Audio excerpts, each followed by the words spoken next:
ಎಲ್ಲ ಭಕ್ತರು ಆಚೆ ಬರಬೇಕು. ಮಡಿಕೆ ಆಟ ಶುರುವಾಗಿದೆ, ಎಲ್ಲ ಆಚೆ ಬರಬೇಕು. ಕೋಲ್ ದೊಡ್ಡ ತಗೋಬೇಕಲ್ವ ನೀನು?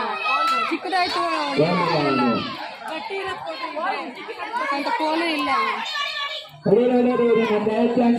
ಹೊಡೀರಿ ಬೇಗ. ಕೋಲು ಚಿಕ್ಕದಾಗಿದೆ, ಒಂಚೂರು ಕೆಳಗೆ ಬಿಡು. ಸ್ವಲ್ಪ ಕೆಳಗಡೆ ಬಿಡಪ್ಪ, ಸ್ವಲ್ಪ ಡೌನ್ ಮಾಡಿ ಸ್ವಲ್ಪ ಹೊಡಿ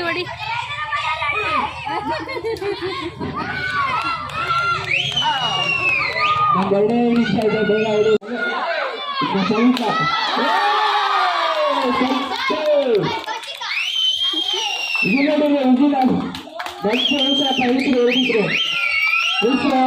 ಸ್ವಲ್ಪ ಇಳಿಸ್ರು